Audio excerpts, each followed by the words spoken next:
in the heart of Russia's frozen winter of 1959, where the towering Ural Mountains divide Europe and Asia, a cold and desolate peak known by the eerie name Kholat Syakhl, meaning mountain of the dead. In the language of the indigenous Mansi, people became the silent witness to one of the most chilling mysteries of the 20th century. 9 young people, healthy, experienced, and full of ambition, ventured into that mountainous terrain with confidence that they would return in triumph. They were top students from the Ural Polytechnic Institute, seasoned hikers, no strangers to snow, ice, or danger. But what they did not foresee was that in those silent, snowbound woods, beneath a pitch-black sky and howling winds slicing through birch trees, they would be drawn into a nightmare with no explanation. When the rescue team found their campsite, weeks later, it was a scene straight out of a horror tale. The tent had been slashed open from the inside. Their warm clothing was left behind. Bodies were scattered across the snow, some with shattered ribs, crushed skulls, and missing eyes and tongues. Yet there were no signs of struggle, no foreign footprints, and no rational explanation. Why did these experienced hikers flee into sub-zero temperatures of -30 degrees Celsius without shoes or coats? What were they running from? A natural phenomenon? A top-secret military test? Or something far beyond human comprehension? The Dyatlov Pass Incident is not merely a tragic accident. It is a gateway into a web of theories, disturbing details, and an unsolved enigma that continues to haunt the world. In January 1959, during the height of the Soviet Union, a group of 10 young adventurous students and alumni from the Ural Polytechnic Institute embarked on a daring expedition into the Ural Mountains. Their leader was Igor Dyatlov, a final year radio engineering student, smart, principled, and deeply respected. Alongside him were 9 companions: Ludmila Dubinina, civil engineering; Zinaida Kolmogrova, physics; Yuri Doroshenko, former energy engineering student; Rustem Slobodin, mechanical engineer; Semyon Zolotaryev, guide and World War II veteran; Alexander Kolovatov, Yuri Krivonishenko, Nikolai Thibault-Brignolol, and Yuri Yudin. This wasn't just a personal challenge, it was the path to earning a prestigious Grade 3 certification in mountaineering. The plan was to cross the snowy terrain in about 2 weeks and return to the town of Vitsai, but fate had a different path in mind. On January 28, 1959, Yuri Yudin, the only survivor, was forced to turn back due to recurring arthritis.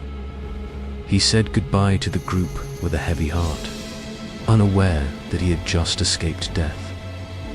On February 1st, 1959, the Dyatlov group set up camp on the slope of Kholat Syakhl, the mountain of the dead. Harsh winds and poor visibility may have caused them to veer off route and pitch their tent in an exposed area. The last photo in their cameras shows them enjoying dinner, writing in their journals, and preparing for the night. None of them knew it would be their last.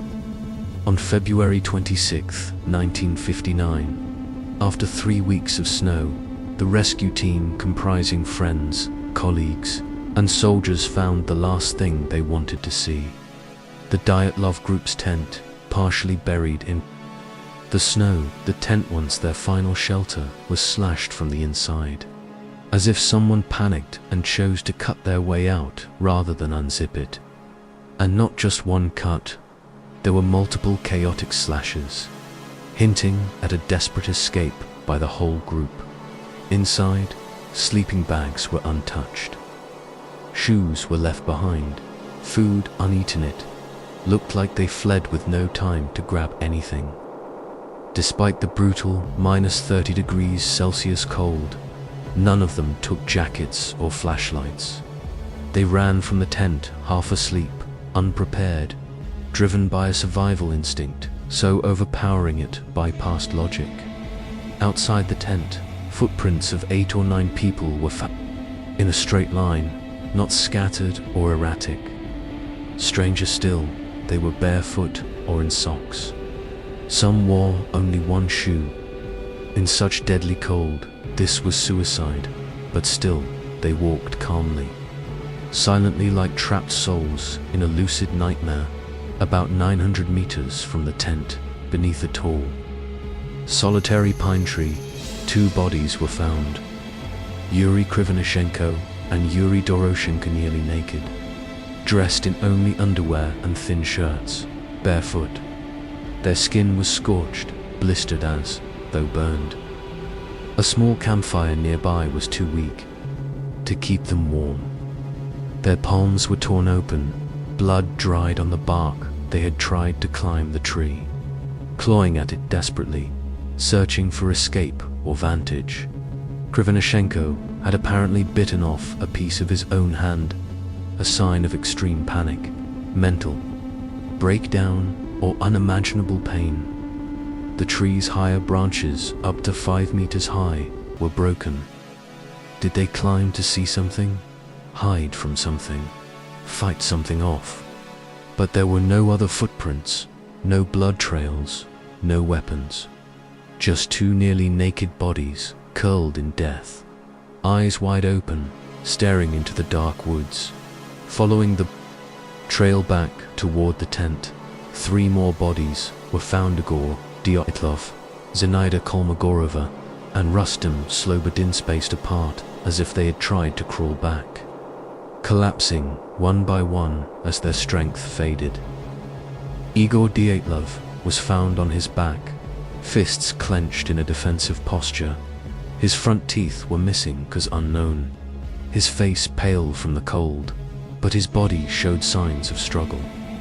Yet no attacker marks, just a silent terror enveloping everything. Zenaida was lying face down, with scrapes on her arms and abdomen, and bruising around the pelvises, though dragged or fallen. The wounds weren't fatal, but she died of exposure, bleeding and underdressed. Rustem had a 15-centimeter skull fracture, but it wasn't immediately lethal. He may have crawled for some distance, with a shattered head revealing either incredible willpower or having been left behind after an attack. None of the 3 were fully dressed. Some scattered cloth pieces suggest they tried to share clothing or stripped due to paradoxical heat from hypothermia. But the mystery remains. Why did they leave the tent underdressed in the first place? Nearly 3 months later, when the snow melted, the final 4 bodies were found in a deep ravine. Ludmila Dubinina, tongue missing, eyes missing, 10 broken ribs, blood in the stomach gives, suggesting she was alive when injured, possibly screaming so hard she tore her tongue. Semyon Zalitriev, missing eyes, broken ribs, exposed skull injuries resembling a car crash, but with no soft tissue damage baffling investigators for decades. Nikolai Thibault Brignolel, complete skull, fracture and injury impossible from an ordinary fall. Alexander Kolevatov, no clear trauma, mild facial deformation. These 4 wore more clothing, some of it taken from the bodies found earlier. They had tried to survive, regrouped, but ultimately perished in despair. Autopsy reports revealed clothing on Dubinina and Krivonishenko had elevated alpha radiation above safe limits. Some bodies had orange-tinted skin, and their hair had lost color. Nearby villagers reported orange lights in the sky the night of February 1st, gives UFO secret weapon test. The final photo on one of the cameras was damaged, but appeared to show a flash of light in the dark, fueling more speculation. Why cut the tent from the inside in the middle of the night? Why flee into -30 degrees Celsius snow without gear? Why were there blunt force injuries with no skin trauma? What could cause car crash-like internal injuries in the forest? Where did the radiation come from? Why did authorities suppress the case for over 30 years? The Dyatlov Pass Incident isn't just a symbol of Cold War mystery.